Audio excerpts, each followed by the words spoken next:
Hello my fellow weirdos, welcome back to my channel. For today's video we are doing a book review of Malorie by Josh Malerman, the sequel to the huge critically acclaimed Bird Box, which was a massive 5-star read for me. And what did I think? I really loved it. Was it as good as Bird Box? No. No, it wasn't. I'm going to start off by saying that I'm very dubious of sequels, okay? I think that sometimes sequels are made for the wrong reasons. Not necessarily because the story needs to continue, but because an author thinks that they can get more money out of it or whatever. And there's been so many examples of this in film and book where they just don't reach anywhere near the potential of the original book. So I went in with this slightly cynical, I'm not going to lie. I loved Bird Box so much. I really enjoyed it. And I was just really worried that this was going to be just clunky and, you know, poorly put together in order to get a sequel out there. But I was very pleasantly surprised. I genuinely enjoyed this book. Now, Bird Box would be a big fat 5 out of 5. I would say this is more of a 4 out of 5 because I did have a few issues. First of all, let's go through the story, shall we? So we begin at the School for the Blind, where Malorie and her 2 children have been for around a year, and all hell breaks loose. Somebody sees one of the things, goes mad, and we all know what happens from there. So they escape the school, and then we cut 10 years, and they're living at a summer camp, and have been there, and the children are now teenagers, and Malorie is still living life like she did a decade before. As far as she's concerned, these rules have kept them alive this long, and that's the way to stay alive for forever. Her children, particularly her son, they feel like life and living has more to do with it than just surviving, than physically being able to survive. That it's about trying to actually live and enjoy your life, and that Malorie's rules don't allow them to do that. Her son is quite inventive, and he keeps coming up with ways that he thinks, hypotheses and inventions that could possibly allow them to see the creatures. And Malorie is having none of it. You live by the fold. That's what they keep talking about in the book. You live by the fold. And she's determined that they're just going to stay in this summer camp forever, essentially. They've got food, they've got water, they've got safety, they've got each other. It's fine. One day a man comes to the door, and he says that he is collecting a census. Obviously not an official one, because it's not like they have a government or anything anymore, and there's none left. But he is, out of the kindness of his heart and his own curiosity, I suppose, he's wanting to gather knowledge about the creatures, about who's left, how they're surviving, in order to better other people, help everybody else. And he copies out the things that he finds so he can provide that literature to the people that he comes across. Now Malorie, being Malorie, tells him to F off, because she doesn't trust him. As far as she's concerned, this could be a Gary part 2 after what happened in the house and then the school. She just doesn't want to risk any outsiders coming near her children. But the son and daughter do ask him to leave the literature. They read through the literature and realise that a lot has changed outside the walls of their summer camp in that decade. First of all, there is a community in Indian River who claim to live with the creatures happily, who say that they are keen to invent ways to better humanity, and they have volunteers to go ahead and sort of do this on a regular basis. It basically sounds like a colony of Garys. But it's very forward thinking, very innovative, and the son is immediately intrigued by this and likes the idea of these people, these inventors, these people who want to better the world, who want to move forward, who want to try to do more than just survive. So his interest is piqued with this. They also discovered that there is now a working train. Some people got together in a community nearby, it's nearby about 30 miles away, and they got a train up and working again, connecting various towns. It moves very slowly because it's a blind train, and they have some poor soul at the front who literally is like there to make sure there's no debris and stuff. But they've been getting by. So progress is being made. There are more survivors than you would think that there would be. And they are getting by, but they're also progressing. So the children see this as like a lot of temptation to go into the outside world, particularly because their world is so tiny, so insular, so strict. And they realize that they're never going to be able to convince Malorie to leave. But then they realize that in the list of survivors are two familiar names, Malorie's parents. And they tell her this, and then it's up to her about whether she goes to try to find her family after losing her sister in the first book. Her parents, she assumed, were dead. Now she's finding out that they could potentially be alive. But it's a big risk. How long ago was that census man there? He could have taken that years ago, now they're dead. Could be two different people with the same names. Don't know. It's a big risk, and Malorie is freaking out about it, but at the same time, it's hope that she hasn't had for a long time. So they decide to make the journey. And then the book is really about their journey from there. It's about what happens, the people that they meet, and her sons and daughters sort of growing, coming of age in this world where they're trying to explain to her that they don't remember the world before. She knows what's been lost because she saw it. The children grew up with these things, and it's just life for them, and that maybe she needs to listen a little bit more to them. I'm not going to give you any spoilers, but that's kind of like the sort of overarching premise, and then I'm not going to tell you what happens, but there's, you know, it's basically focusing on their journey. I really, really enjoyed it. I'm not going to lie. I read it in 2 sittings because I got like halfway through the book and then something happened and I was like, I want to know what happens. Oh my God. It was literally like a pivotal moment. You'll know what I'm talking about when you're reading it. And that was when I was like, if I don't go to sleep, I am not going to be fit for anything in the morning. So I had to go to bed. And the next night, as soon as I got home from work, barreled through the second half. I really enjoyed it. But I did have a couple of issues. First of all, her son is an ungrateful little shit. I'm sorry. I get that he's a teenager. I get that teenagers are naturally rebellious.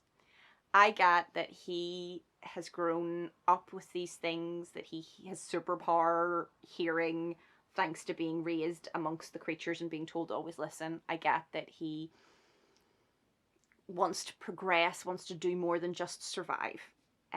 But he's kind of like really, he's not very nice to his mum. His mum, who has maybe not been the most lovey-dovey mother, but in the world that they're living in, she doesn't have the opportunity to do that. If she does the lovey-dovey, let them do what they want type thing, they'll die. They will die. And all she cares about is keeping her children safe. That's all she cares about. And that's why I love Malorie. That's why I loved Bird Box, because I got that. I got that emotion. I understand what that's like. I have a child. I know what that need is. You will do anything to protect your babies. You will kill for them. You will die for them. I get it. And in that world, I would probably have done the same thing. She wasn't the type of mum that I want to be right now, all kisses and cuddles and giving my kid what she wants. But she can't. She doesn't have the opportunity to be that. There are creatures everywhere that drive you so insane you will literally tear your own face off. And this woman is just trying to keep her children alive, trying to make sure that they're fed and clothed and warm. And yeah, okay, maybe they don't get to play a lot, but she just wants to keep them safe. And the daughter gets that. The daughter understands. The daughter is quite empathetic and intuitive, but the son is just like, she won't let me do what I want to do. And just, it's like he just pushes and pushes boundaries. Does some really stupid stuff. Again, I'm not going to spoil it, but he does some things and makes some very questionable decisions because he just doesn't want to do what his mummy tells him. And you're reading it and you're like, holy crap, son, this woman is literally the reason that you're still alive. Everything she's done has just been for you, and she would die in a heartbeat to save you. Maybe cut her a bit of slack. So yeah, I found him kind of inherently unlikable throughout the book. Maybe this is an ominous sign for what's to come when my daughter becomes a teenager, because I know I wasn't a really great teenager. I imagine she's not going to be the best teenager either. Oh, dreading it, we'll have to say. But this is obviously a very extreme situation. I just don't think he was very nice to his mum. I don't think she necessarily was the perfect mum or anything, but in this particular world that we're talking about, this post-apocalyptic horror show of a world, she's pretty friggin' badass. She is a pretty damn good mum. Just give her credit where it's due and cut her some freaking slack. She obviously loves the hell out of you and is doing everything she can to keep you safe. Don't be a jerk. The second issue I had is, again, I don't want to spoil it, so this is going to sound incredibly vague what I'm talking about until you read the book, and then you'll understand what I'm talking about. But something happens, and linking it back to the first book, and to me it just felt very unlikely. It seemed maybe unnecessary to have that connection, and it was a little bit forced. It just seemed like in that particular world the likelihood of it happening would also be quite, but anyway, that thing happens and it builds and builds and builds and builds. So I'm like, okay, I wouldn't necessarily have had this happen, but okay, it's happened now, let's go. And there's this whole building to the end, and you're waiting for some kind of big climax, and there's a lot of, you know, ooh, and then it's just like, boop, done. That's it. And I was like, oh, I was expecting something a bit grander, something a bit more to it than that, but okay, it's just boop, it's over, done, bye. So I found that a bit anticlimactic as well. But again, I'm not going to tell you what I'm talking about. You're not going to have any idea what I'm talking about unless you've read the book. Read the book, come back and watch this, and then see if you agree with me. But I'm trying to kind of give you my review without any spoilers, so you're kind of getting the gist of it without having any spoilers of the book, because the best part about books like this is that you don't know what's going to happen, you don't know who's going to live or die. Josh Malerman proved in the first book that anything is up for grabs and anybody is on the chopping block. Anybody. So you don't know who's going to make it. Anyway, but overall, it was a really good read. I really liked... I didn't think that I would, but I genuinely liked the idea of seeing how the world continued, of seeing how people adapted, how progress was being made, how people were trying to live with the creatures, understand and study the creatures. I really liked that. You know, while she might not get all the answers that you're looking for, it definitely expanded your knowledge and understanding of what was going on, and kind of gave a little bit of hope, which is what I loved about the first book, to be fair. That's why I was also kind of dubious, because the ending of the first book for me was so perfect. It had so much hope in it, that she was finally able to be that mum, that loving mum. She was finally able to relax. But we see from this that she just never did. After what happened in the house, she was completely traumatized, and then when the school for the blind goes to crap as well, that's it. She is hardcore from then on. And I totally get it, you know. She's basically Sarah Connor, but with monsters instead of a robot. And Sarah Connor was a pretty badass mum as well, to be fair.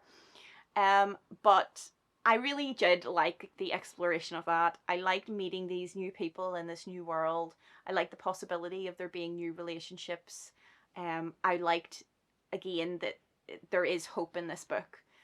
Josh Malerman is very good at throwing a lot of really horrible and horrific things your way, and there are moments in this where you're like, jeez, you know, these creatures and what they do to people isn't pleasant.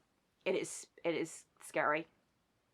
And what this book, the horror really stems from what you have to do to survive amongst these things, and what that does to other people, and then the threat that creates in other people, because a mad person who doesn't immediately kill themselves is a danger to everybody else. We learned that from the first book.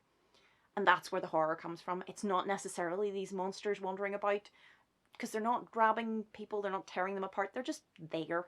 They're just there. And for whatever reason, them being there screws with us. So they're not necessarily the big threat. It is their reaction on other people and how people deal with what's happening with them that becomes the big horror. And I just really like that as a theme. I like that for the whole sort of exploring human nature and humanity, and, you know, human beings are tough nuts. Like, I have no doubt that things are going to get go to hell eventually between the environment and wars and diseases and whatever else.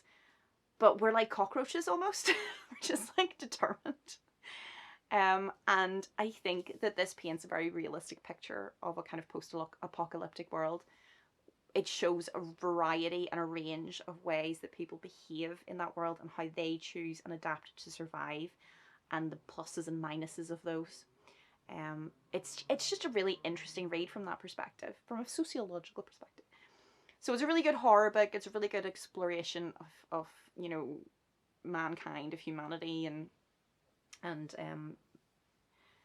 how we cope with very serious situations, how we cope with threats.